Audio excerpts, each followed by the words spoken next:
ભાવનગરની વાત કરીએ માર્કેટિંગ યાર્ડની ચૂંટણીની મતગણતરી શરૂ। માર્કેટિંગ યાર્ડની ચૂંટણીમાં ભાજપ કોંગ્રેસની પેનલની વચ્ચે જંગ છે અને બંને પક્ષોને ખેડૂત પેનલની તમામ બેઠકો જીતવાનો દાવો। કુલ 816માંથી 786 ખેડૂત મતદારોએ મતદાન કર્યું હતું અને ભાજપ કોંગ્રેસના 10-10 અને 3 અપક્ષ ઉમેદવારો મેદાનમાં છે।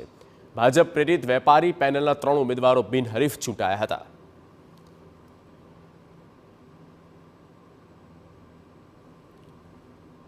ત્યારે વધુ માહિતી સાથે જોડાઈ ચૂક્યા છે સંવાદદાતા અજીત ગઢવી। અજીત, 786 ખેડૂતો પર અંતિમ દારોમદાર છે કે તેઓ કયા પક્ષને ચૂંટે છે, કેટલા સમયમાં ચિત્ર સ્પષ્ટ થઈ જશે?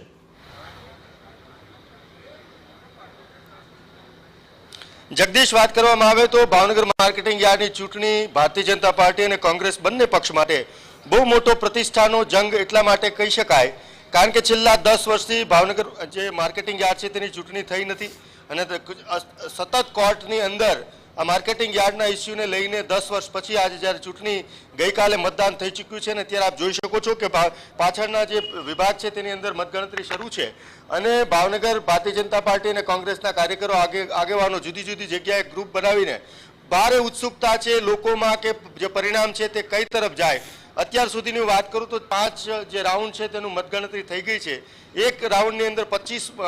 મતોની એક રાઉન્ડ હોય છે, પરંતુ શરૂઆતનો જે દોર છે જે 2 રાઉન્ડમાં કોંગ્રેસ આગળ હતી ને પાછળના જે 4 રાઉન્ડ છે તેની અંદર પણ ભારતીય જનતા પાર્ટી કોઈ એવી ખાસ લીડ સાથે જે ભારતીય જનતા પાર્ટીનો દાવો કરવામાં આવી રહ્યો છે કે અમે 10-10 સીટ ઉપર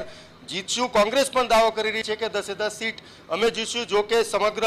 જે પેનલની વાત કરવામાં આવે તો 14 સીટ માટેની આ ચૂંટણી હતી, પરંતુ 4 સીટો જે વેપારી પેનલની હતી તે ભારતીય જનતા પાર્ટી આથી થોડા દિવસો પહેલા જ્યારે ફોર્મ ભરવાની પ્રક્રિયા હાથ ધરાણી ત્યારે બિનહરીફ થઈ હતી એટલે અને એક મહાનગરપાલિકાનો એક સભ્ય હોય છે એટલે ભારતીય જનતા પાર્ટી જો 2 સીટ જીતીને આમાંથી આવે 10માંથી તો સ્વાભાવિક છે કે માર્કેટિંગ યાર્ડ પર કબજો તેનો થાય। પરંતુ જે મતગણતરી અત્યારે ચાલી રહી છે જેની અંદર જે ભારતીય જનતા પાર્ટી જે ગઈકાલે મતદાન વખતે જેમનો માહોલ અને જે આખો ઉત્સાહ હતો તેને તે જોતા એવું લાગતું હતું કે બહુ મોટું મતદાન ભારતીય જનતા પાર્ટી તરફ થઈ શકે છે, પરંતુ જે ગણતરી દરમિયાન જે ખેડૂતોને કઈ વાત યાદ રાખીને મતદાન કર્યું છે જે અત્યારે ડુંગળીના ભાવ તળિયે પહોંચી ગયા છે,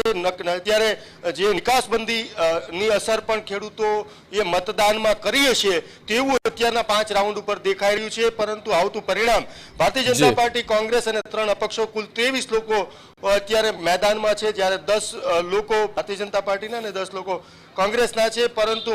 જે મતગણતરી અત્યારે શરૂ છે હજુ 2 થી 3 કલાક મતગણતરી ચાલશે। ભારતીય જનતા પાર્ટીનો દાવો છે કે કબજો યાર્ડ ઉપર પોતે કરશે,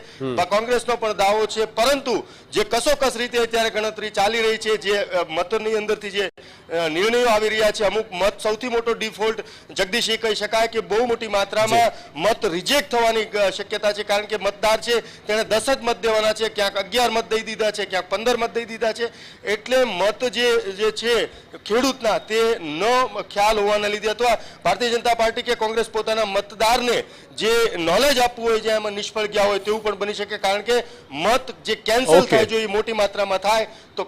બિલકુલ અજીત, આભાર આ તમામ માહિતી આપવા માટે। તો ભાજપ માટે અત્યારે ચિંતાનો વિષય જરૂર કહી શકાય, કેટલાક પડતર પ્રશ્નો છે, કદાચ તે નડી પણ શકે છે।